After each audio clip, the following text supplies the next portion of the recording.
106.7 Energy FM Panggao. Huwag mo sabihing radyo. Sabihin mo.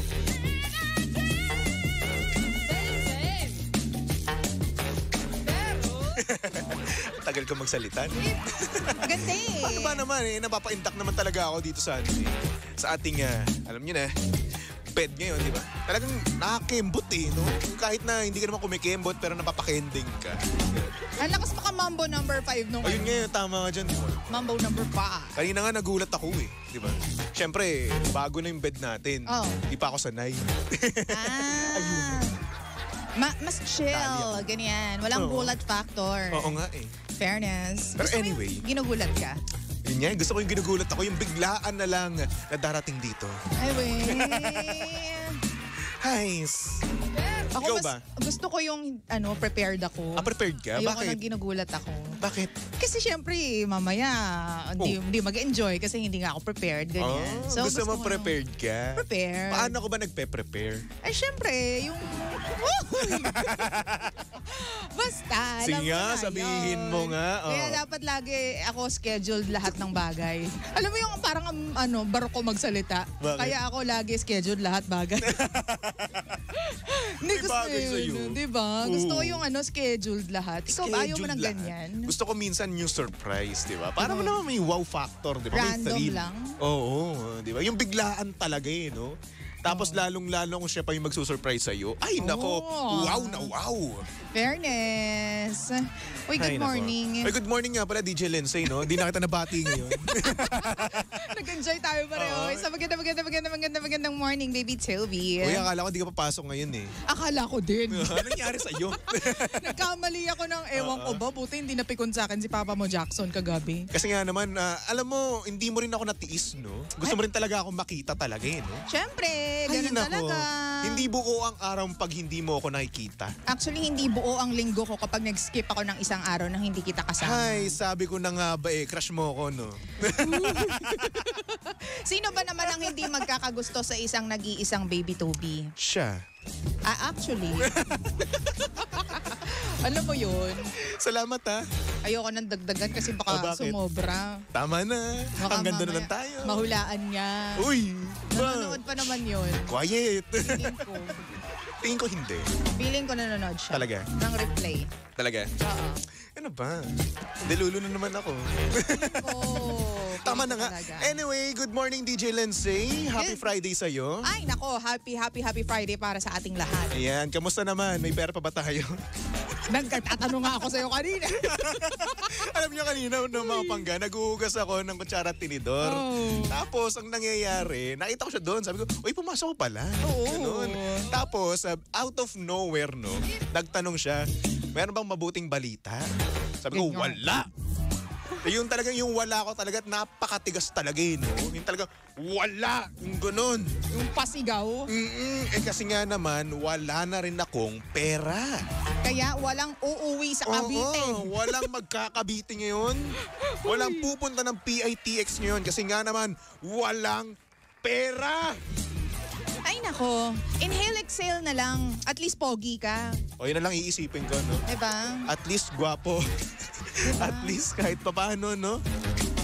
Buhay pa rin tayo. True. Yun na rin yun. Oo, okay na rin yun. Kayamanan na rin yan. True. Dito mo marirealize, Baby Toby, no, na kahit pala magagandang babae at gwapong mga lalaki, nagkakaproblema pa rin at kinakapos pa rin sa pera. At ang matindi pa dito, hindi nila halata, no? Diba? Hindi halata ng ibang tao, nakapos ka sa pera, True. wala ka ng pera. Kasi nga naman, nakangiti ka pa rin, di ba? Ay, dapat ganyan. Oo, yan yung nagagawa ng smile, no? Smile. Kaya naman sa mga pangga natin dyan na, katulad namin, no, na Petsa de Peligro, no? Smile lang tayo, di ba?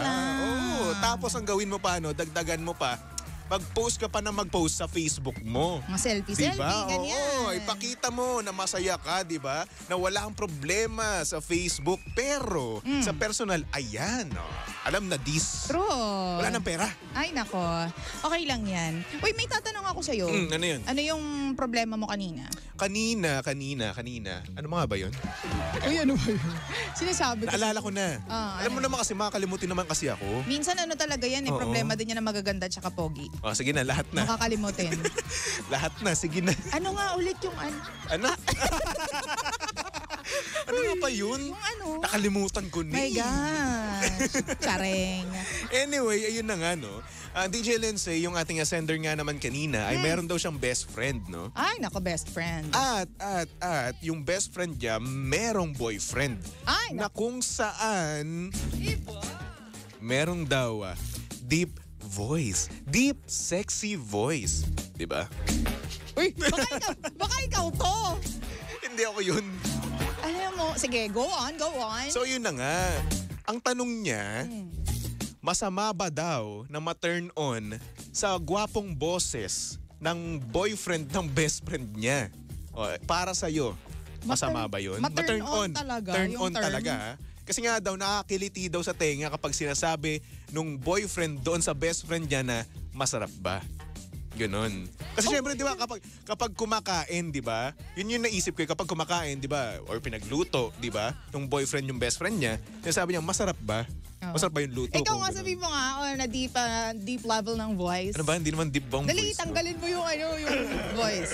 Sarap ba? Ganun. Masarap ba?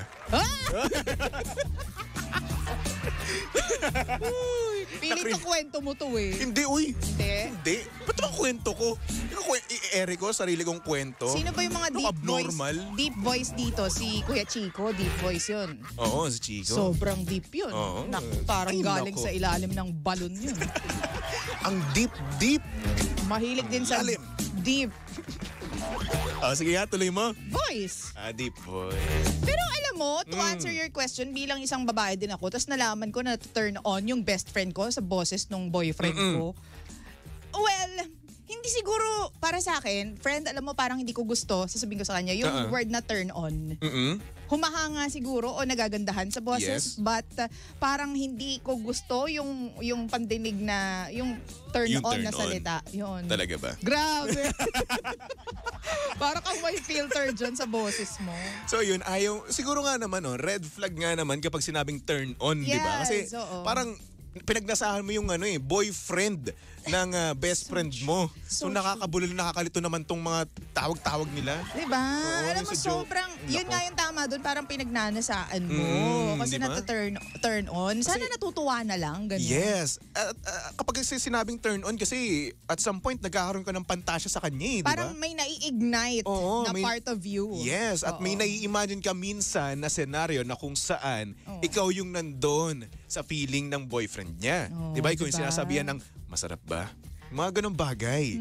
'Di ba? Or hindi naman kaya mas worse, 'di ba? Ini-imagine mo no na syempre, may nangyayari. Naglalato-lato kayo, ganun. Feeling mo may ganong effect kapag turn on yung ginamit na word? Turn on kasi eh. So ibig sabihin, may na siya, pagnanasa na nga yun Yun talaga. nga, yun Oo. nga. Kumbaga, nai-ignite yung kanyang, alam mo yung wild beast sa kanyang katawan, ganun. Weh, turn ang lalim. on Grabe yung yung na-reach ng imagination mo or nung Wild, ganun naman Hindi, talaga. Kasi turn on kasi. In fairness, dun sa word kasi na turn on. Oo. Kaya ako kakausapin ko talaga yung best friend ko.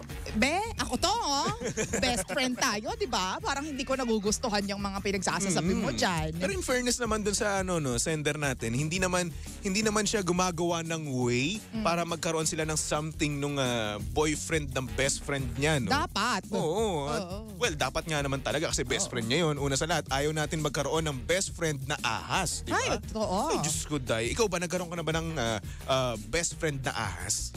Hindi, kaklase. Pero Kaklase. I wouldn't call her ahas kasi Okay. nag-break na kami nung ex ko na yun. Tapos siguro after a year or two, nalaman ko na nag-date nga sila. Tapos may mga nagsasabi sa akin na, ayun nga, nakita ko si ganyan at saka si ganito, magkasama sila. Sila na ba? Ganyan. So parang, parang may sakit factor. Oo. Kasi medyo close kami noon. Yes. Hindi naman super, pero kahit papaano, meron kaming bond. Tapos nalaman ko na, bakit paano niya nagawa? Ganon. Oo. Tapos ito pa, hindi friend. Katugo. Oh my Ay, naku, gosh. sinasabi ko sa'yo, kilala mo na kung sino. Oh, yun. Ay, yung mga pinsan dyan. Oy, si Lindsay ka ngayon, ha? Okay. Sorry.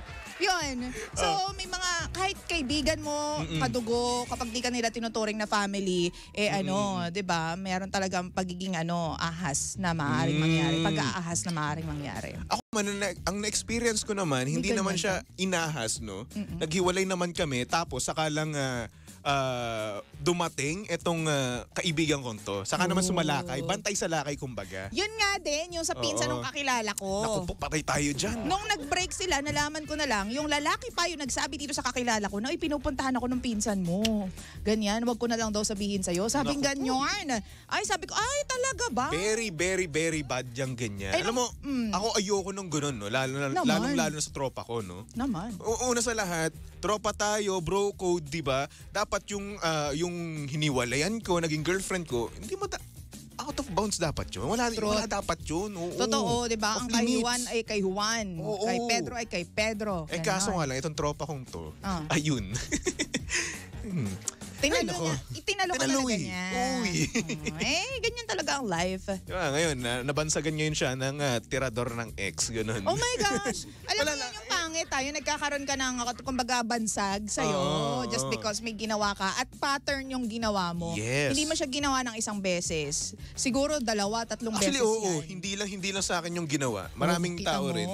di ba? Sa tropa din namin. So, Sa circle character din niya na namin. yun, Yun baby. nga eh. Oo. Pero ngayon, masaya na naman siya, no? Pero at least, yung partner niya ngayon, hindi namin tropa. Okay. Congrats naman sa kanya. At least, walang samaan ng loob. Oo. Hindi na nadagdagan pa yung samaan ng loob niyo sa kanya. Diba? Congratulations. Congratulations to you. So, Ay, nako. yeah, going back to the best friend and the boyfriend, ganyan. As long as wala siguro siyang ginagawa na that would harm the relationship ng best friend at saka nung mag-boyfriend, okay lang siguro. Pero siguro, umiiwas na rin siya sa mga Tama. ganong bagay. Kasi una no? sa lahat, diba, what if tumagal pa yung ganyan? At yung turn on na yan, maging kung ano pa man, diba? Talagang last na talaga, no? Ay, What if totoo. maging ganun? Totoo. Diba? Kasi hindi mo alam kung ano mangyayari, diba? What if na mayroon pa pala siyang tinatago na kahatan sa mismong pagkatao niya, hindi lang sa boses niya, since na turn on ka lang sa boses niya, diba? What if makita mo pang may abs siya? Diba? What if makita mo pang may bicep siya? Di magpapa-headlock ka, ganun. Uy, grabe naman. Grabe naman yung headlock. Nabasa ko lang yun sa TikTok. Grabe Oo. naman. Ang dami nagpapa-headlock sa akin eh. Ay. Pat-pat naman ako. Diba? Ang payat-payat ko, papa-headlock kayo. For the experience lang daw. Diyos ko, sana nagpa-headlock na lang kayo sa kawayan. Wait, pero pag-usapan natin, yung minsan talaga sa mga lalaki, kahit hindi siya kapogian, kahit wala siyang dating, pero pag nagsalita siya, tapos yung boses niya is malalim talaga, masculine talaga, as in, iba din yung dating eh. Iba ba talaga dating? Oo. Sure ka? Huwag mong i-modify yung boses mo naman. Huwag mo naman masyadong i-project. Ito naman yung totoong boses. Alam mo, boses ng gutom yan. Kumain ka. Ganun ba yan? Ay! Ito naman talaga totoong voice eh. Voice. Yeah. Pero sa mga babae, mas gusto ninyo yung Kami, gusto ko yung sweet. sweet. Ako yung sweet voice Yung sweet? Hindi naman yung ganyan. Nakakairita yan. Kasi never ko na-experience yung boses na pa-sweet. Eto merong mga babae nagbe-baby talk na bagay sa kanila. Na Bagay sa boses nila. may dating. O may dating eh. Tapos meron din namang mga babae na nagbe-baby talk. Sorry to say pero kami rin namang mga lalaki meron din naman sa amin ganoon eh. May nag-deep voice pero hindi naman bagay sa kanila, no? At meron din Hindi naman kaya. nagbe-baby talk na hindi rin naman bagay sa kanila, di ba? Meron din kami. Parehas lang din yan sa babae na may nagbe-baby talk pero hindi bagay sa kanila. Grabe. Ito naman, pare-parehas lang man tayo Hindi nga, oo nga. Oh. Meron ka na ba nakilala na babae na sobrang ganda niya pero pag nagsalita siya para siyang lalaki? Meron, pero yun, nata-turn on ako doon. Hindi naman turn on, no? Nahuhulog din ako sa kanya. Kumbaga, attracted. Attracted din ako sa mga ganong babae, no? Na medyo boyish yung boses. Oo. Kasi meron na akong mga nakilala na lalaki. Yung tipong di mo aakal, ang astig nila tingnan. Pero nung nagsalita sila, mas malaki pa yung boses ko sa kanila. Alam mo yung papaos na boses tapos ang liit pa ng boses? Sige, try mo nga. Paano? Hindi kaya eh. Hindi mo kaya? Mas malaki nga kasi yung boses ko sa kanya. Okay. Sa kanila. May mga na-meet na ako na ganyan. Sabi ko, grabe, ba't ganito? Hindi talaga binibigay lahat ni Lord eh. Oo nga eh. Sa isang tao, yung perfection. Well, gano'n naman talaga ang buhay, no? Pero yun na nga, kung sa voice, no? Ikaw ba? Tingin mo, ma-turn on ka ba sa voice? Oo. Talaga? May ganyan akong factor. Talaga? Lalo na pag wag mo nga sabi ipilit. Wag mo ipilit. Ano Bakit? tawag dito? Lalo na kapag alam na alam niya yung sinasabi niya, plus malalim yung boses niya, malaki yung boses niya. Tapos kung malaki din yung ano, yung puso. Puso. Malaki yung puso. Linawin mo kasi, Sorry agad-agad. na. Medyo nahuhuli alam mo lang. naman kasi yung utak ko, di ba? Oo. Medyo bastos. Oo, medyo nahuhuli lang. Oo, Pasensya good. na. Ayan. So yun, in fairness talaga, si Romel, kaya na-turn on na. Kasi asawa ko na naman. So, ganun yung gusto ko kay Romel. Sabi ko, laki ng boses nito. Parang dati alam ko na kasi high school, seatmates kami ng high school. Alam ko na, pero wala akong pakialam kasi sa kanya noon. Okay. Tapos ngayon, mas na-appreciate ko nung naging close nga kami. Ang laki ng boses. Tapos, kapag tumatawa siya, parang, alam mo yung tawa ng lalaki na hindi malandi? Yung tawa na lalaki talaga. Paano ba yung tawang lalaki? Tumawa ka. Teka, paano ba? Hindi ganyan eh. Hindi ba ganito? Hindi ganyan. Kasi ang laki ng tawa mo si Romel pag tumawa siya, ano lang eh, parang discreet. Basta, hindi ko ma-explain. Feeling ko ang tunay na lalaki, karamihan ng tunay na lalaki, hindi humahalakhak. So, Tumatawa sila ng silent lang. So, karamihan, hindi ko sinabing lahat ng lalaki. Dalawa kasi tawa ko eh. Oh. Isang tawang pang radyo, isang tawang pang Yun nga, yung tawa na, discreet lang. Ganun. Hindi. Basta hindi ko ma-explain. Minsan nire-record ko yung tawa ni Romel. Tapos, Parang ang weird naman, i-record mo tawa niya, tapos paparinig mo lang sa akin. Sa lahat naman kasi. Sa lahat ba? Akala ko sa akin lang. Akala ko sa akin lang eh. Hindi ko naman alam eh. Sa lahat, ipopost ko. Ganito tumawa si Romel. Malay ko ba? Di ba? So yun, na ano din ako doon, na kumbaga na-attract ako, na-appreciate ko yung mga malalaking boses na lalaki. At medyo na-off ako kapag narinig ko na ang astig niya, tapos, ba't ganun yung boses niya? Malaki pa yung boses niya. Matining, ganun. Matining na medyo, basta hindi manly. Mahingin na. Hindi. Yung mga ginto ba? Ayaw mo naman ginto. Hindi ganyan, parang kang chipmunk. Pero no offense meant dun sa mga taong hindi binigayaan ng boses. Pero napapractice yan, may exercise sa vocals eh. Ako ewan ko kasi dati kasi may naririnig akong boses ng wrestler. Yung boses niya medyo deep nga naman. Tapos ayun, medyo binabahan ko rin yung boses ko. Ewan ko ba kung na-practice ko lang siya. Tapos growing up, ayun, naging ganito boses ko. Medyo, sabi nila, medyo mababa rin nga daw. Mababa yung boses mo. So ayun. Kaya naging ganito siguro yung boses ko. Asset yan ng mga lalaki. Pag malaki yung boses nila. Ang babae naman, ganun din. Kapag maganda yung boses mo bilang babae. Kasi nabamodulate naman ng mga tao yung boses nila. Depende. Oo eh. Diba? Kaya nga sabi nila minsan, kapag naririnig daw nila ako, akala nila macho daw ako, tas malaking tao. Yun pala hindi, bansot, pat-pat, ganun. Oy, ang tangkad-tangkad mo, tsaka ang macho-macho mo. 7-footer ako eh. Ano ka ba? Di ba na 7-footer ako, no? True. Yan ang sinasabi ko sa'yo. Yes. Diba? Saluhin mo lang ang mga sinasabi ko, ha? Totoo. Umuo ka lang, mag-agree ka lang, okay? Diba, ang sabi nga nila, kapag halimbawa matinis ang boses ng babae kapag sinagot mo sa telepono, ibig sabihin gusto ka niya. Ganun ba yun? Tawagan mo ko, kunwari. Sige. Kuliling. Hello? Hi! Hello!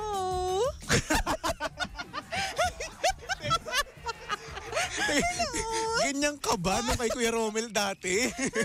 Hindi. Kasi yung relasyon namin ni Romel nagsimula nang wala talagang di mo akalain na magiging ganito kami. Pero ganun daw yung pag-bet na bet mo yung lalaki. Hi! Hello! Kamusta?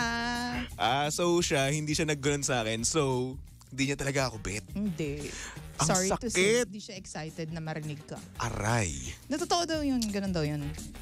Ganun sagwa. Hi! Parang pag ako sumagot ng ganun, bababaan ko kagad eh. Grabe naman. Ewan ko. O kaya, tawagan mo ulit ako. Kuliling. Hello, Lindsay? Hello! Ano ba? Ganun daw yun. Ganun ba Gusto yun? ko daw nun. Ganito, paano yung boses mo kapag kinikilig ka? Hi. Ganun lang. Ganun? Yung totoo nga. Nonchalant ka talaga? Yung totoo, hindi mo kasi mapapansin pag bet kita, di ba? Oo. Hindi ako nagbibigay ng clues. Ikaw ba? Ako, Pag bet mo yung isang babae, pag kinikilig ako, oo. tahimik ako. Ngiti-ngiti ka. Pero, ngumingiti ako. Pero alam mo yung hindi sa boses ko eh. Hindi sa boses ko na nararamdaman yung kilig ko. Sa actions ng katawan ko. Oo, kasi una sa lahat, di ba, pag kinikilig ako, like for example, kinantahan niya ako sa Sa cellphone. voice message, di ba? So ang mangyayari, Okay. bakit diyang masingkit mong mata nanlalaki? Ano meron? Wala, may naalala lang ako. May naalala ka? Huwag mo na alalahanin yun. So anyway, eto na nga, kapag sinendan niya ako ng ng kanta sa voice message, no, ang gagawin ko diyan, uupo ako. Tapos, i-make sure ko na ako lang mag-isa nasa kwarto ko, di ba? Siyempre, for my ears only lang yun. Oo, diba? para sa'yo lang yun. Akin lang talaga dapat yun. Wala akong pakialam kung gusto nyo marinig, akin lang yun. Ako muna, sa'yo ganun. lang yun. Oo. So anyway, ayun na nga, no. Nasa kwarto ako, magkukulong ako doon, maglalak ako, no. Tapos, ang gagawin ko... Anong gagawin mo? Uy, wala namang masama. Ito naman. yung sa pagkasabi mo ng anong gagawin mo, parang may karumal-dumal ka agad ang gagawin eh. Papakinggan mo na yung... Papakinggan ko na. Ilalagay ko sa tenga ko, di ba? Okay. Ayan, lalagay ko. Tapos, unang nota pa lang, no? Ngingiti na kagad ako. Unang word pa lang. Unang letter pa lang. Grabe. Ngingiti na ako nun. Oo. Hindi. Paano As kapag ngiti-ngiti talaga. sa harap ng maraming tao, tapos kinikilig ka? Ay, hindi. Sa harap ng maraming tao, ay hindi. Nonchalant dapat tayo. Diba? Dapat tayo, matigas dapat tayo, maangas dapat tayo. Hindi mapapansin. Hindi dapat nakikita nila yung soft side natin. Maangas dapat tayo sa mata ng ibang tao. Ang ginagawa ko naman, pag for the show lang, halimbawa, para lang may makita yung mga tao na show, ganyan. Kunwari, kilig na kilig. Pero deep inside, wala talagang dating yun. Oh. Ewan ko kung nangyari sa iyo na yung alam mo lang na kailangan makita to ng mga tao. Matutuwa sila pag nakita nila to. So, kaplastikan, ganon. Somewhat like that. Pero kapag totoong kinikilig ako, hindi mo mararamdaman. Ganon. Kumbaga magugulat ka, akala ko wala lang yun, ganyan. Akala ko wala lang sa'yo yun, ganyan.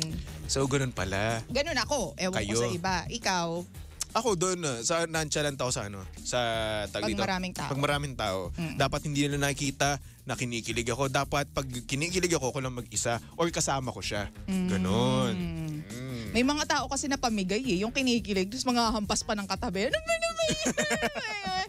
Yung tipong, huy, mais ka. Inis na inis ako sa ganyan. Oh, ba't parang iritang-irita ka?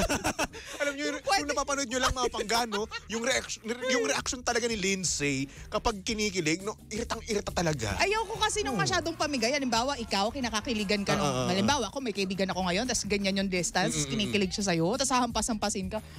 Ano ba? Tao lang din yan, no? Nakakainis to. Parang, diba? Gwapong-gwapo, te. Ngayon lang nakakita ng pogi. Ganyan. Alam mo yun, nakakainis. Kung kinikilig ka, okay, fine. Kilig, ganyan. Okay. Contain mo sa sarili mo. Ganyan. Huwag ka naman nakit. Diba? May pisikaling ka pa, no? Diba? Hampasin pa yung balikat mo. Oo. Sumisa sa bunutang ka pa, di ba? Oo. Tapos yung hindi mapakaliw, tatayo, uupo, tatayo, Ay, naku, uupo. tigilan nyo nga ako. Ganyan. Pero kasi, ewan ko kung dumaan din ba ako sa ganyang pagkakataon. Pero feeling ko hindi. Wala sa katauhan Tingin ko ko hindi. yan eh. Oo. Sa pagkakilala ko, hindi ka ganun tao. Oo. Oo. Isa kang nonchalant talaga. Ikaw yung legit na meaning ng nonchalant. Ay, taray. Ngingiti-ngiti lang ako ganyan. Oh, di ba? Ngingiti-ngiti lang pero deep inside kinikilig na, di ba? Ganyan. Oh, hindi Ikaw pa pakita ba yung soft ganun, side. Ikaw hindi ganun. Sa harap ng ibang tao, ha? Oo nga. Oo, ganun ako. Kasi syempre, di ba, nakakaya rin naman na makikita mo yung yung soft side ko, di ba? Yung parang, yung feminine side ba? Di ba? Ayoko nang ganun eh. Gusto ko, sa akin lang yun. Oo. Kung may makakita man, yung taong gusto ko, yun lang yun. Ayo, wala lang. Ang dami ko na naman tuloy naalala. May times na yung lalaki nagpapakyut. Oh. Tapos parang sasayawan, parang katuwaan, sasayawan ka sa harap. Tapos Ay. ako naiirita ako. Ako na-cringe ako. Ganun. Same thing. Yung tipong, ano ba? Yung, Bakit? wala kasi tayong kabuhay-buhay. Wala tayong fun sa life eh. Di ba nila naiisip na nakakahiya yun? Diba? Oo, di ba nila naiisip na di naman siguro nagagandahan ng sobra-sobra yung yung sinasayawan mo? Pero kasi feeling ko, Tobes, wala lang talaga tayong fun sa life. Siguro. Oo. Dead kid kasi Boring tayo. kasi tayong Ah, diba? siguro. Yun lang feeling ko. Pero sa iba, masayang-masaya na sila doon. Nothing wrong namang about that. Pero alam mo, meron akong ginawa dati, no, JS namin. Kumanta ako. Dahil yung partner ganun, jowa ko. Oh. Dati ha. Dati, ex ko na ngayon. Okay. To be clear ha. Oh my Yung kinatahan ko, kahit napakapangit ng boses ko, no, ginawa ko yun. Kasi Kinantahan dati, mo. akala ko kasi dati, sweet yung ganun. Kasi yun naman daw yung sweetest talaga. Oo. Pero nung tumanda na ako, ba't ko ginawa yun? Ba't parang mukha akong tanga noon? As in, ang pangit pa ng boses ko. GGSS pa ako nun. Kasi yun yung in before, na kapag may banda ka, magaling kang kumanta, pakiligin mo yung babae, making harana. Ayun nga ako nga, hindi nga eh. Oo. Wala akong banda. Pangit ang boses ko. Aharanahin ko. DGSS pa ako. Di ba? Kung ko sa'yo. Oh, anong pumasok sa isip ko at ginawa ko yung bagay na yun? In love ka. Tapos ko naiirita ako sa sarili ko. In love ka. Alam mo, yun gusto ko mag-time travel, no? Kukutusan ko lang yung sarili ko eh. In love Ganun ka eh. kasi, ikaw naman. Nakakainis eh. Yun talaga. The things you do for love. Ay nako. Anyway, mga pangga, susunod na ang napakaganda, napaka-sexy DJ Lindsay para sa programang Lihim ng Liyaman. Of course, kasama mo't nakalandian ng hot baby boy ng radyo. Walang iba kundi si Baby Toby at syempre si Baby Toby mga panggay pwede yung stalk at i-follow sa lahat ng kanyang social media accounts. Hanapin nyo lang Baby Toby 1067, okay? Okay.